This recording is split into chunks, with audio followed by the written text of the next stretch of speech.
Okay, Aaron, I'm going to let you start this one off. This is one of your ideas. Aaron wants to talk about a certain idea that is found in science fiction stories. Well, it's a small part of a certain amount of ideas that we've had since watching Blade Runner 2049, Yeah. and we've been talking about it for past couple weeks, just kind of bouncing ideas around. Yeah.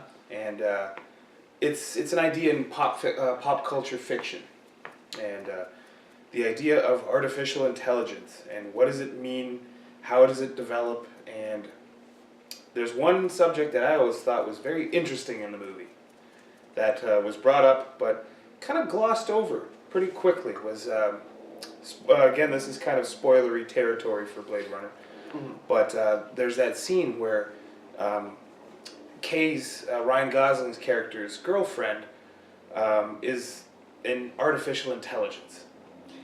I don't. Well, yeah, she is. She is, and she uses a surrogate body to try to sync up and experience what physical contact is, since she's a hologram. Basically, like Ghost. Yeah, like Ghost, except not Whoopi Goldberg. It was actually a couple attractive ladies, but not that Whoopi isn't, but that's another video. It got me thinking about the idea of levels of humanity and levels of, I guess, sentience and consciousness, and what is an AI, and if I've had this thought that I think this is a real subtle there's difference. It's not a hard division for me to make. Right. There's a difference between artificial intelligence and an AI, and it's something that I think I blew my brother's mind that one night.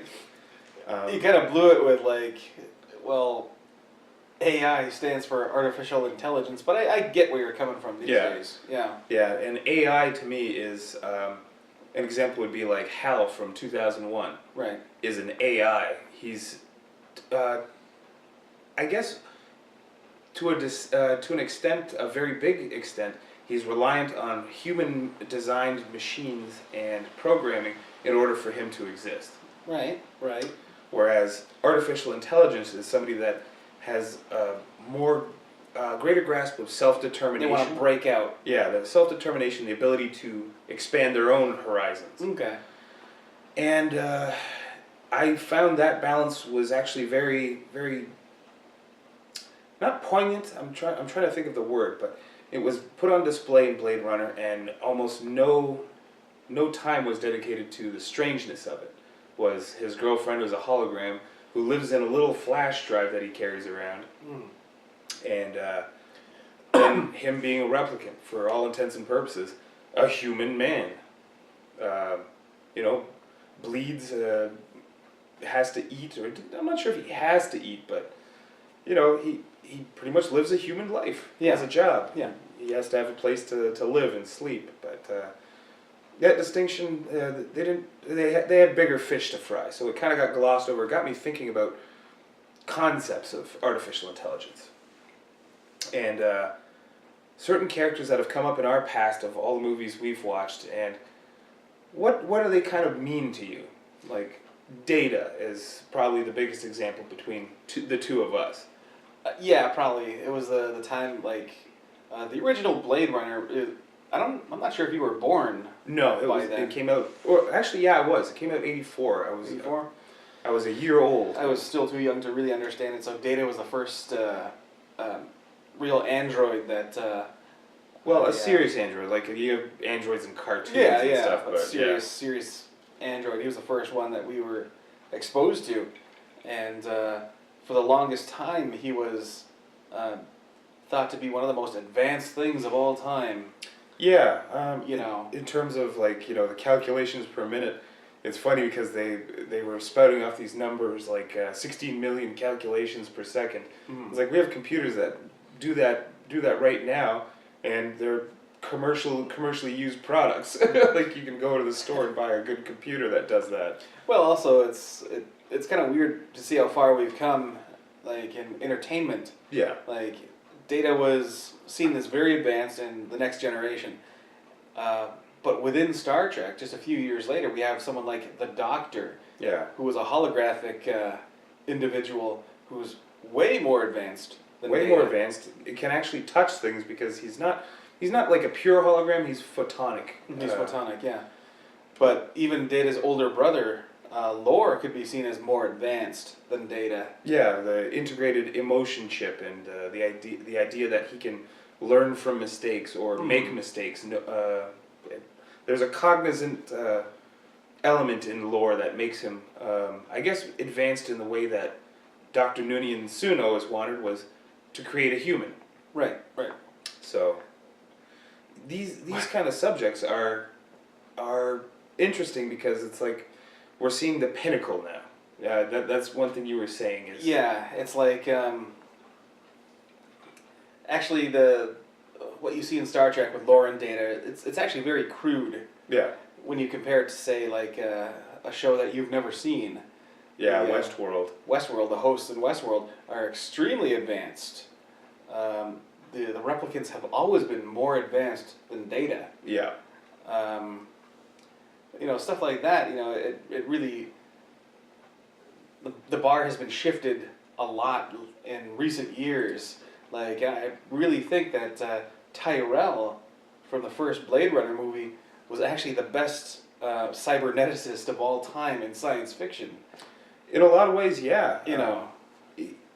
He created these things not as a what was Picard's line, as an example of our extreme genius. It wasn't just a one-off or like a science fair project. He turned this into an industry that furthered the off-world colonies. They're pretty much worked completely by replicants. So this man is not only just killing it, he's slaughtering it. He's got a nice. If you've ever seen videos of like pigs getting slaughtered, it's horrific. But he's making robots like that. Yeah, And it's horrific.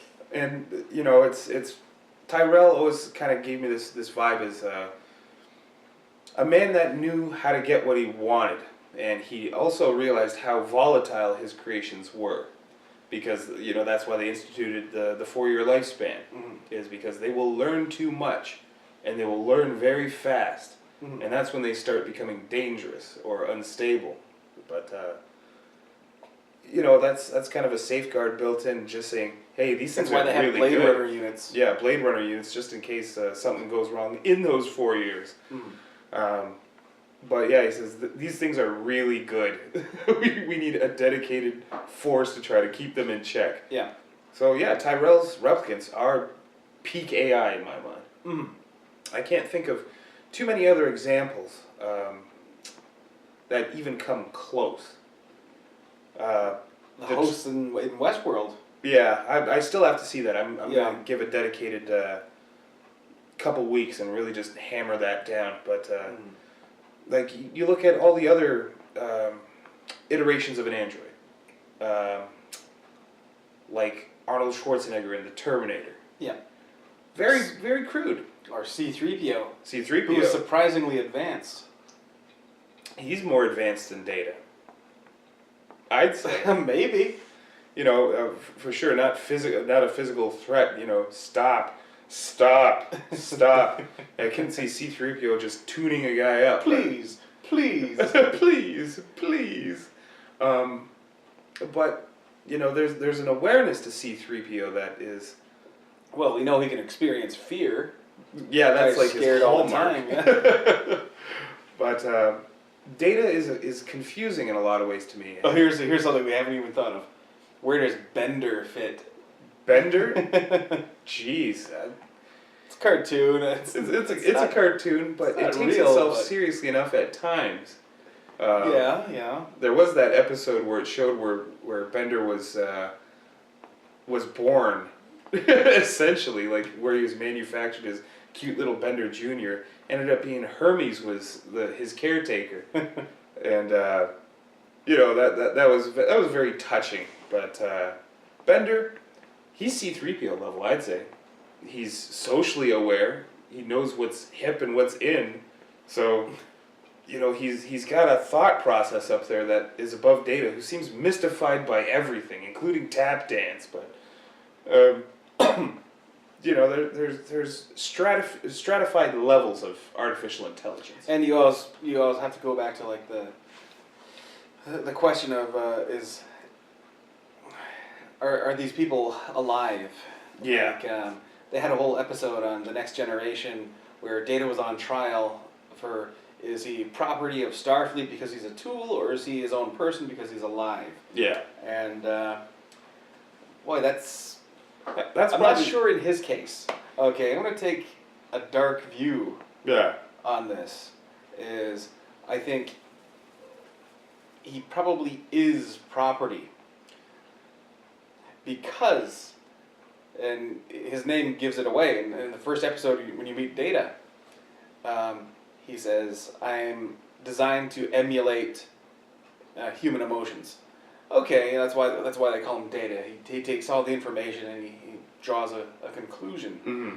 You know, I just don't think that cuts it in his case. Not necessarily. Not necessarily. I kind of have to agree with you that. And it just kind of blew my mind. I was just thinking here of a thought that just popped into my head. Mm-hmm. The reason why lore is named that is because it's a more esoteric version of Data. Mm. I was like, okay, that makes sense. I'd never understood why they called him that until you just were talking about Data right there. But in terms of, is information, is being the sum of parts what life is? Is the essential question of androids. Why is that not the essential question of us? Why are we not just the sum of our parts? And what's wrong with that? I think it's also intent as well. By and large, human beings are not technically planned in a way. No. They happen. They can be. They can be. They happen accidentally. You don't accidentally create an android or artificial intelligence. It's one of those things. AI has a way of getting out of. AIs are very planned. Yeah. And they always run amok, like Skynet. There's it makes you almost wonder how many of these AIs are benevolent or generally well-meaning. Like you look at even in video games like Edie from Mass Effect. Mm-hmm.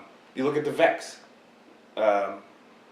Essentially, well, the Vex are thinking on a level that we can't comprehend. They aren't thinking good or evil. And I think that's kind of another aspect I like about androids is when they don't concern themselves with what a lot of sci-fi targets it towards is the human ideal.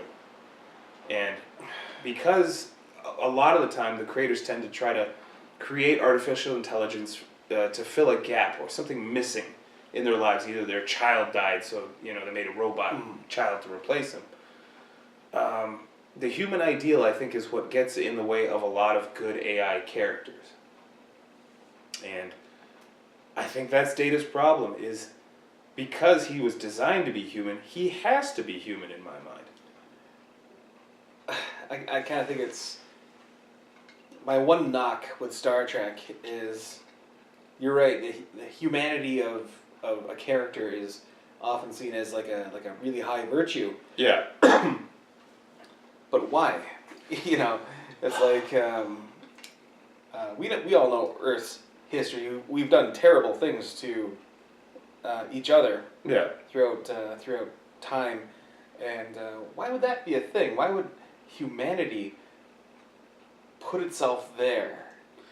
I would love to see a character that says, "Yeah, I'm an artificial life form. I don't care about your culture. I'm working on my own. I'm doing my own thing. I don't care what it means to be human."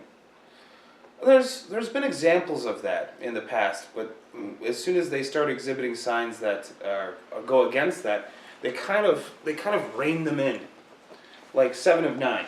Yeah. For all intents and purposes, her character when she was integrated into the crew was she wanted to retain her Borg identity. Right.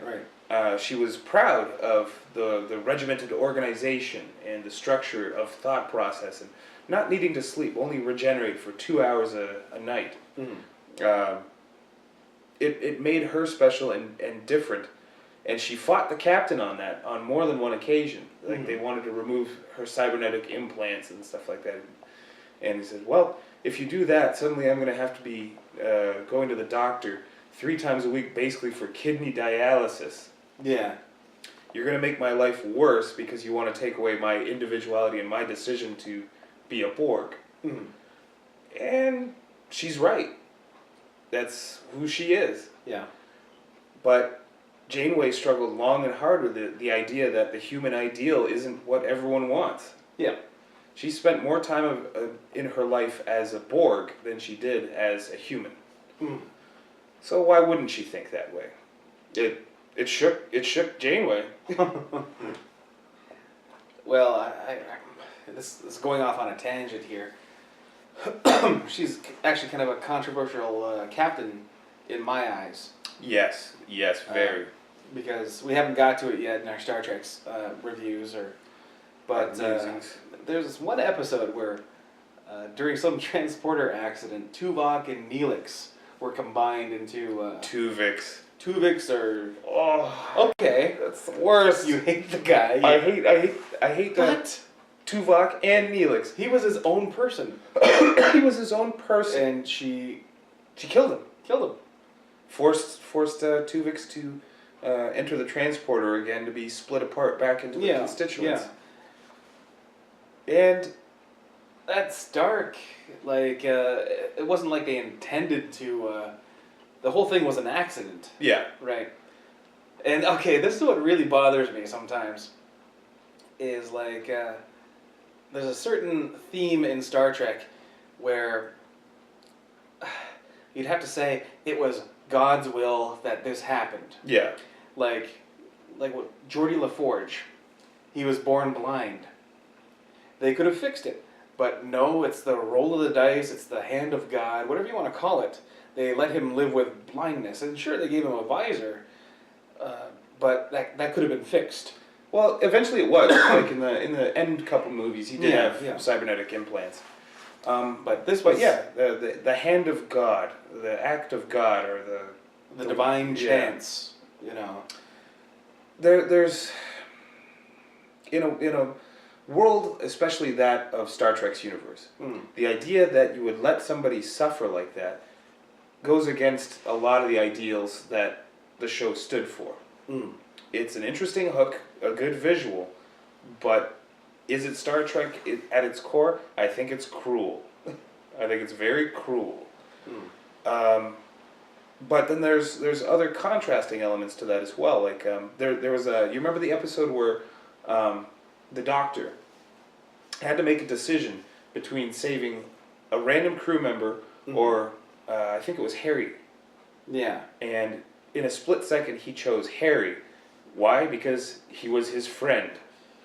And he didn't know the other crew member all that well. Right.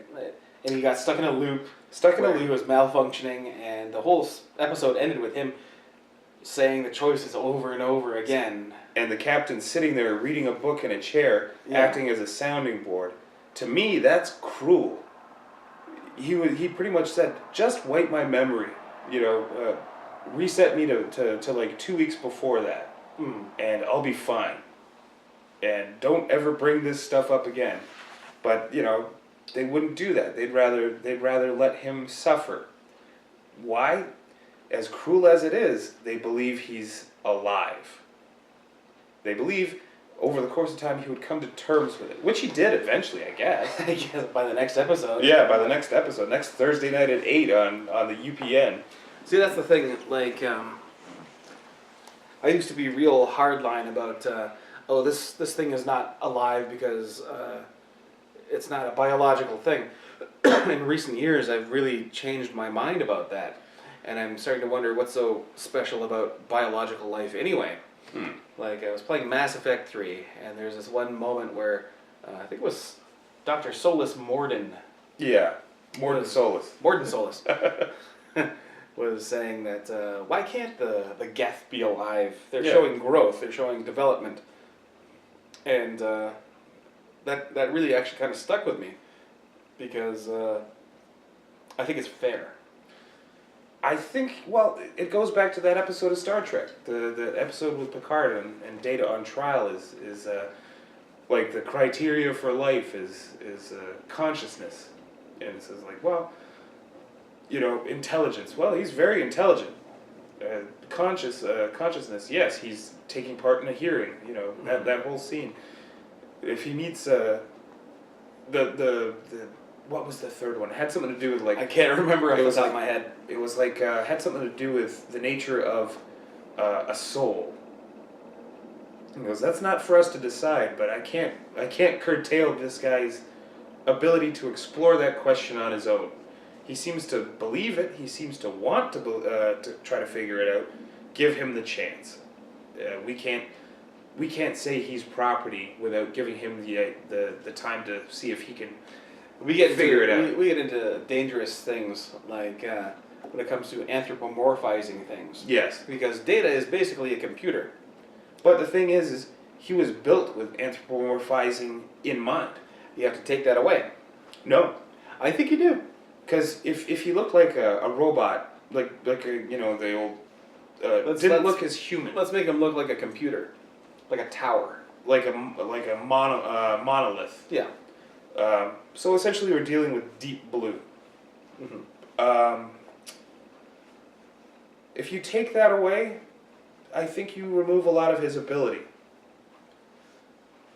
I think you remove a part of something that's endeavoring to be more human, or at the very least understand what life is, and you make him an immobile object. It's hard to connect that. Okay, well, we compare. Okay, this whole argument that Picard had was dependent on a soul. Okay, so let's compare Data on one side and a cockroach on the other. Now we know Data is constructed, and he's the product of a genius, and he's artificial, and he may or may not have a soul. Now a cockroach would probably meet those standards. Are they intelligent? Yes, for their species. Are they aware? Yes, for their species. And do they have a soul? Yes, because it's a living thing. Yes. So the cockroach is better than Data. Not necessarily better. I think he meets qualifications. I mean, it goes back to the whole idea of, is the human ideal better than being like a Klingon or a fully fledged artificial intelligence? Is the cockroach more complete? Well, it knows what it is. It is what it is. It's how it's evolved. It's how it's spent the past 30 million years turning into what it was. Yeah. So the question has been answered, but it was answered a long time ago. Data, by and large, in the Star Trek universe, has only existed for 12 years, 15 years. He's not that old.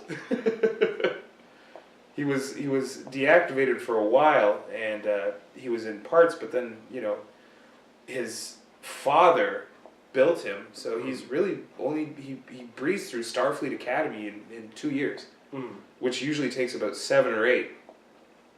So, yeah, he's new. He hasn't had the time to figure these things out, nor has anybody helped him. Nobody's helping him. You think at least that cruel, vicious old harpy Janeway at least is pushing her crew to figure that stuff out. Nobody's helping Data. He had to go back to his old stomping grounds to go find a busted up emotion chip just to take that next step, which to me shows consciousness and willingness to change and evolve. Exploration. That could be part of this program. Could be. It could be. So I'm only gonna meet you halfway there, and say it's up for debate. It's up for debate because we don't know the schematics. No, and as much as I consider myself an authority, there are some things they just don't talk about. And you get snippets here and there, a taste or a lick of information, but never the full story. Well, I remember this one episode where Data got jolted by an electrical surge and it triggered a dream. Yeah. And the old hammer feather? Yeah, the old hammer feather. and his father appears as a young man in his dreams. Like, hey, Data, this is really great, you know. It sounds like George Lucas. That's my Moody and Sung impression. He says, no man should know where his dreams come from. Well, they come from Noonien and Sung, actually. Even the most ethereal thing in Data's life is a result of his father. Essentially, yeah. It speaks to a lot of interesting thoughts that it makes me smile how closely the father-son sort of thing works for them. Yeah. Because growing up, it wasn't immediately clear who was closer to what parent thing, but my tastes and you know the food I like is very close to Dad's. Yeah. Probably closer than yours, not by a ton, but you know we're on the same wavelength. Mm. Programming is dependent on the programmer, I guess. If you are ever going to call Data alive, the programming that is set down is from somebody, unless it's not like self-replicating robots. So you mean like if a tornado goes into a warehouse full of parts and assembles an android, that's okay, now we can... Chances are it'd probably look more like a tornado than I would I would make it. I'd make mine look like a human. Mm. But the idea of AI is something that is morphing and changing as we get older. As we morph and change. As we morph and change. See this? Pure Al. That wasn't there 35 years ago. 35 years ago? No, you were a skinny little dude. Yeah. I remember my first experiences with robots and stuff like that. Mm. I never had a romantic idea about that. Like I do. I don't mean that. No, I mean like actually romantic idea. Not like, Sex bots. you know. Elaborate. Okay. A lot of the problems I have with artificial intelligences are why do you need to do this? You know, Tyrell's motto was more human than human. Why not just create a human? Why not just have a child? Well, I think there's something more to it than that. I think that the universe we live in is very dangerous. There's a lot of things we can't do. Yeah. And here's what happens in, like, say, Alien, Prometheus, and Covenant. Mm-hmm. The character David, who's very advanced. Yeah. Or Ash in the first one. Yeah. What they do is, we're going to give this creation the best advantages we have. We're going to give him the best looks, best education. He's going to be very physical, very attractive. You know, he's going to have a very inquisitive mind. And what he's going to do, and all the others after him, are going to go to the places we can do, or we can't go, to do things we can't do. Yeah. And they'll outlive us, and in a way they'll carry on the human ideal. Kind of like a living monument more than Kind of, an yeah. approximation of humanity. Yeah, yeah. I could see that. Especially if you consider a lot of those kind of characteristics that are in David make him singular. Mm. It's where it loses a lot of the appeal is the replicants, where they're just pumping them out. Well, the replicants also live up to that ideal, because they're Yeah, the they ones... do. They're doing the hard work, the manual labor, The fighting, they're doing all the stuff that we don't want to do. Yeah. And they're better at everything we can do. Well, that seems to be a common thread among a lot of sci-fi fiction, is the idea that they are either the caretaker or the person that you send out, the sacrificial lamb. Mm-hmm. Like another Voyager episode where I found extremely troubling, but it was necessary at the time. Voyager is traveling through a sector of space that has a radiation belt. Mm-hmm. And no matter what they do, they can't find a way around it. And they said, well, it's going to take us another 20 years to get around this sector. Right. Let's go straight through it. We'll do our best to inoculate ourselves and put ourselves in stasis pods. Mm-hmm. The only person that can actually withstand this is 7 of 9. Tuvok could a little bit. The radiation levels were too much, but her Borg implants allowed her to watch over the crew, and for a year and a half straight, as Voyager sailed.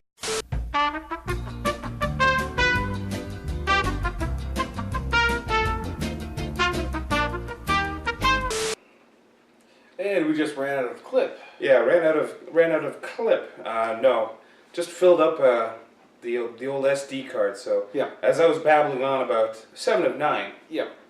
and the point was actually not really so much like the idea of self-sacrifice, but the idea that they can withstand a lot more, and they need to be looked on as superior in some aspects. Superiority is the goal of androids, AI, artificial intelligence. And the human ideal is something that holds that back. At best, they can be a human. Anything else other than that, they're actually very deficient. Data is deficient in a lot of ways. Yeah. But the idea that an AI has the heightened intelligence, processing power, the ability to control different aspects of things. One of my favorite AI examples is also another sci-fi show, Andromeda. Okay. I've never seen that myself. You might have seen one or two. It was a show that was gone pretty quickly from the airwaves, despite it being 5 seasons. It's like Xena or Hercules in space, but Andromeda, the namesake, is an AI on a ship that controls everything, basically like the computer in Star Trek. Right. But she also has the ability to transfer herself to an autonomous body that can go on away missions and, travel around. Heightened fighting, heightened everything, and linguistics, what have you. She's just the tops.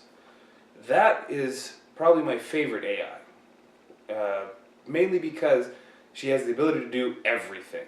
And I like that about artificial intelligence, is aspiring to be, I guess not omnipresent, but they control their own corner of the world better than you'd ever hope to do as a human. I got that beat.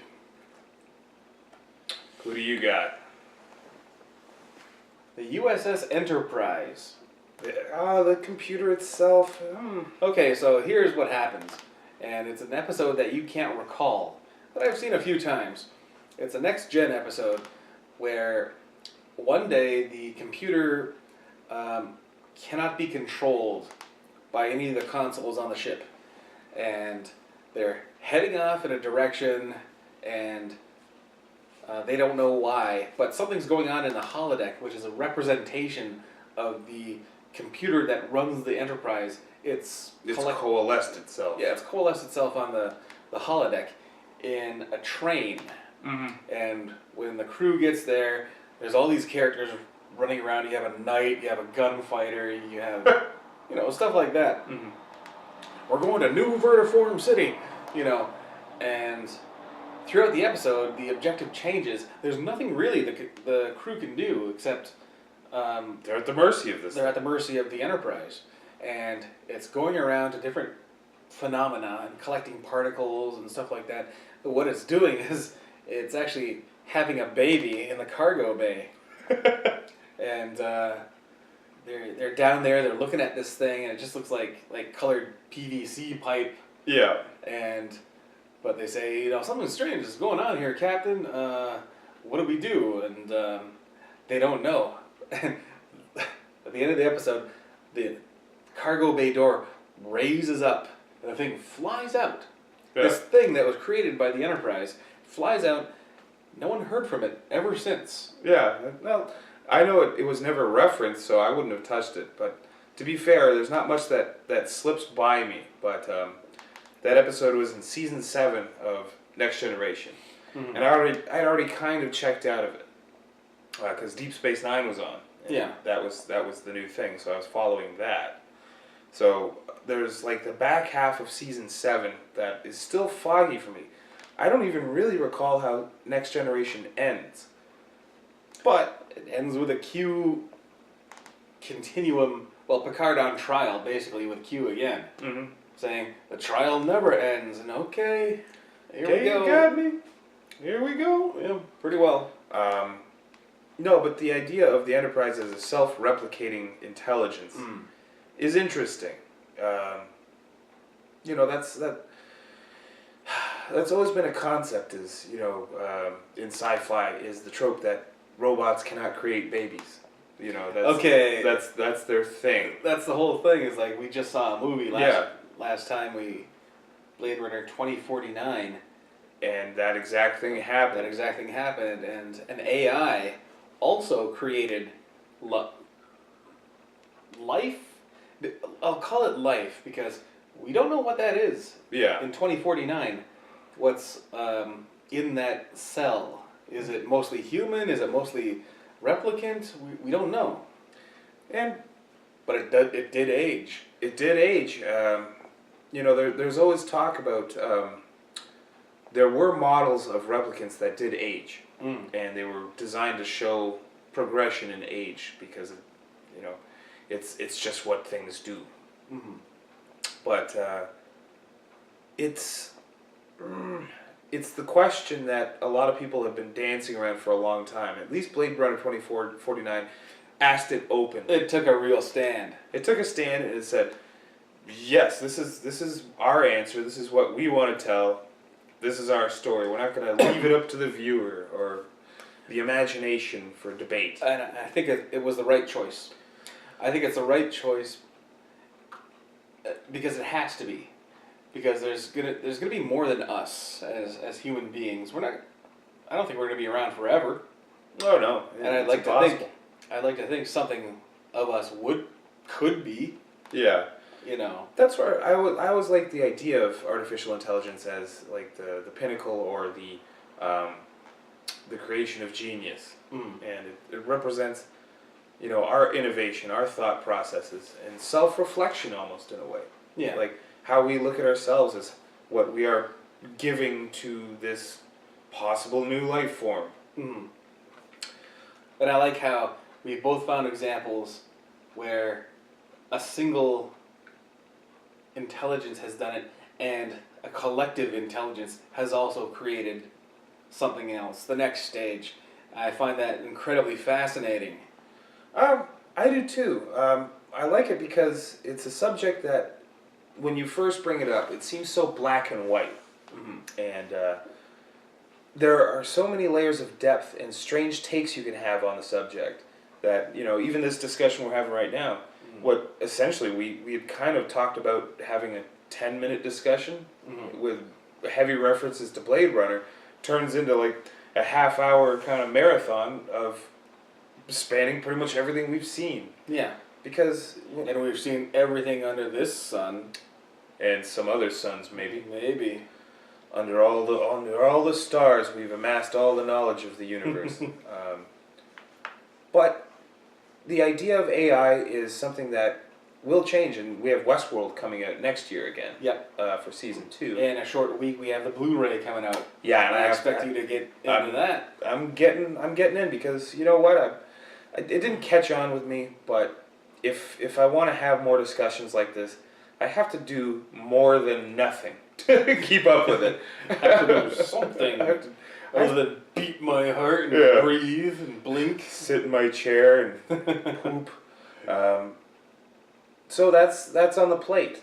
And even just over the past week and a half, 2 weeks of us talking after Blade Runner has gotten me more in the mood for Westworld.